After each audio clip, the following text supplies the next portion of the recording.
ముఖ్యంగా ఈ సినిమాలో నటించినటువంటి ప్రభాస్ గురించి చెప్పాలి.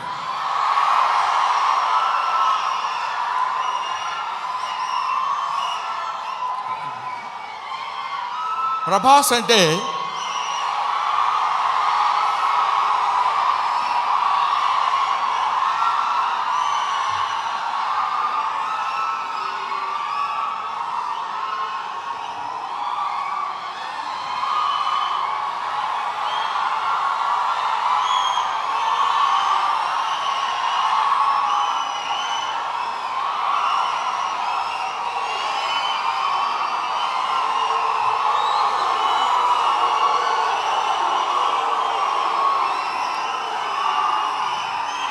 అంటే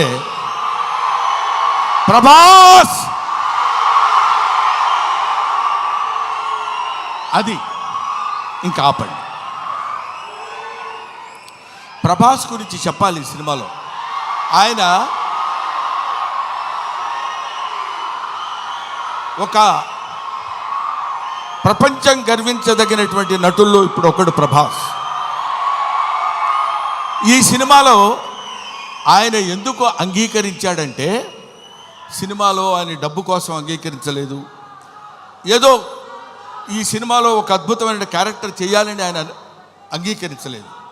ప్రభాస్ ఒక మానవతా విలువలు కలిగిన మనిషి, ఒక మంచి మనిషి. ఎవరైనా ఏదైనా చేయిజాప అడిగితే కాదనేటువంటి వ్యక్తి కాదు ప్రభాస్. ఎవరైనా అద్భుతమైనటువంటి స్థితిలో ఉండి ఇది నాకు కావాలి అని అడిగినప్పుడు, ముఖ్యంగా ఆ విషయంలో చెప్పాలంటే మోహన్ బాబు గారికి అత్యంత సన్నిహితుడు.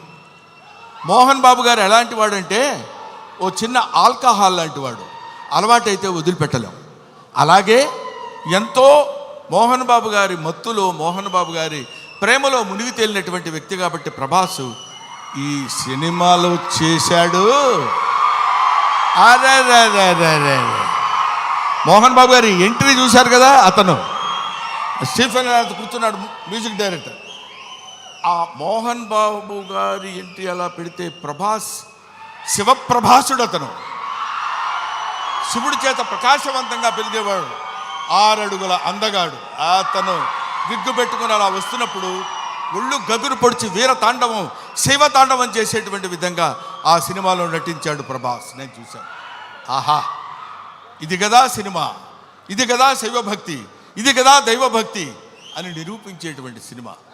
ఇటువంటి సినిమాలు మనం చూడాలి, మన పిల్లల చేత చూడించాలి.